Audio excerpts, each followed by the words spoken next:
Assalamualaikum warahmatullahi wabarakatuh. Perkenalkan, kami dari kelompok 9. Saya Rani Mulyani dengan NIM 2101192 dan teman sekelompok saya ada Sipah Haliza Melza dengan NIM 2101202. Sebelumnya, terima kasih kepada Bapak Apoteker Hayupali MSI selaku dosen pengampu mata kuliah Botani Farmasi. Baiklah, di sini kami akan membahas mengenai organ tumbuhan generatif. Baik, langsung saja ke pembahasannya ya. Apa itu organ generatif tumbuhan? Organ generatif adalah organ yang berfungsi sebagai alat untuk berkembang biak dan memperbanyak diri. Contoh organ ini adalah bunga, buah, dan biji. Baik, kita masuk kepada bunga.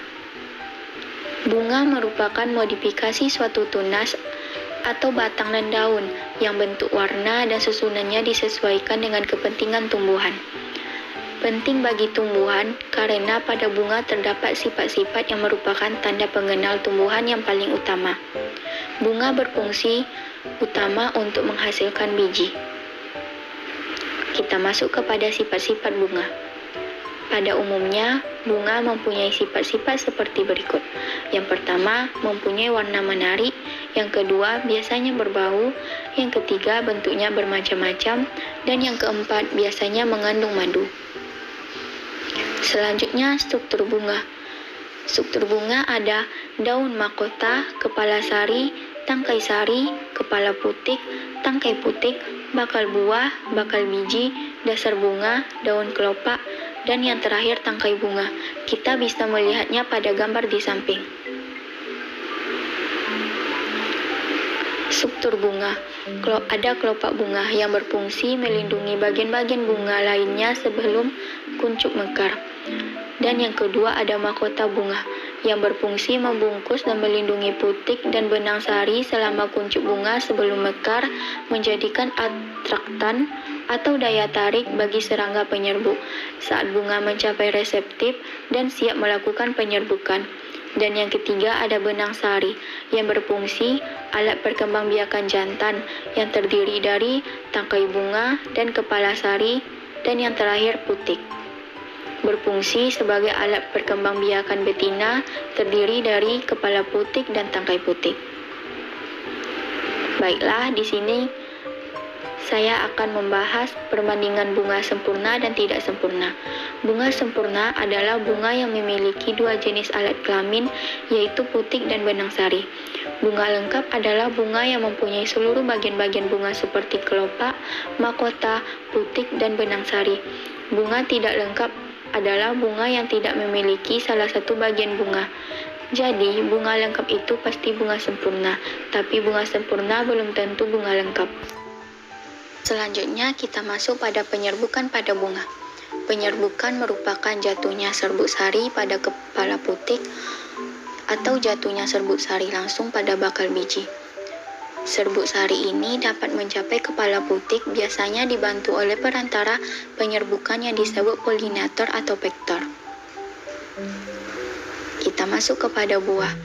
Buah adalah organ pada tumbuhan berbunga yang merupakan perkembangan lanjutan dari bakal buah atau oparium.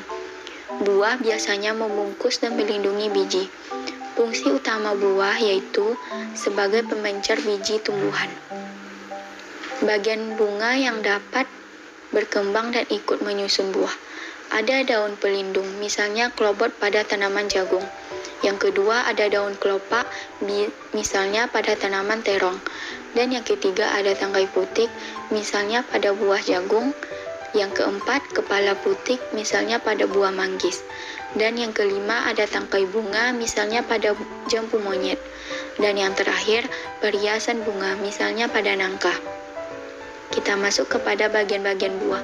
Yang pertama ada kulit buah atau perikarp, terdiri dari 3 lapisan. Yang pertama ada eksokarp, lapisan terluar dari perikarp. Yang kedua mesokarp, lapisan di bawah esokarp. Dan yang terakhir endokarp, lapisan terdalam dari perikarp. Yang kedua ada daging buah, dan yang ketiga ada biji. Selanjutnya ada biji. Biji merupakan alat perkembangbiakan utama karena mengandung calon tumbuhan baru. Dengan adanya biji, tumbuhan dapat mempertahankan jenisnya dan dapat terpencar ke lain tempat. Struktur biji bisa dilihat di gambar. Struktur biji terdiri dari kulit biji atau spermodermis, tali pusar atau funiculus, inti biji atau isi biji, nukleus seminis. Yang pertama, kulit biji. Kulit biji berasal dari selaput bakal biji. Oleh sebab itu, biasanya kulit biji dari tumbuhan biji tertutup atau angiospermae terdiri atas dua lapisan. Lapisan kulit luar disebut testa. Bagian ini merupakan pelindung utama bagian biji yang di dalam. Lapisan ini dapat memperlihatkan warna dan gambaran yang berbeda-beda, seperti merah, biru, kehijau-hijauan. Lapisan kedua, kulit dalam atau tegmen. Lapisan ini tipis seperti selaput, disebut juga kulit ari. Yang kedua, tali pusar. Tali pusar merupakan bagian yang menghubungkan biji dengan tembuni, jadi merupakan tangkainya biji. Jika biji masak, biasanya biji terlepas dari tali pusarnya atau tangkai biji, dan pada biji hanya tampak bekasnya yang dikenal sebagai pusar biji. Ketiga, inti biji. Inti biji ialah semua bagian biji yang terdapat di dalam kulitnya. Oleh sebab itu, inti biji juga dapat disebut isi biji. Perkecambahan. Perkecambahan merupakan suatu rangkaian kompleks dari perubahan morfologi, fisiologi, dan biokimia. Tahap-tahap perkecambahan yaitu proses penyerapan air oleh benih, melunaknya kulit, dan hidrasi dari protoplasma. Dimulainya dengan kegiatan sel-sel dan enzim-enzim serta naiknya tingkat respirasi benih. Penguraian bahan-bahan karbohidrat, lemak, dan protein menjadi bentuk-bentuk melarut dan ditranslokasikan ke titik tumbuh. Asimilasi dari bahan-bahan yang telah diuraikan tadi ke daerah maris matematik. Pertumbuhan dari kecambah melalui proses pembelahan dan pembagian sel-sel pada titik tumbuh. Penyebaran. Yang membantu dalam penyebaran biji adalah angin, air, manusia, dan binatang seperti burung, serangga, dan mamalia. Baiklah, sekian presentasi dari kami. Mohon maaf apabila ada kekurangan. Terima kasih. Assalamualaikum warahmatullahi wabarakatuh.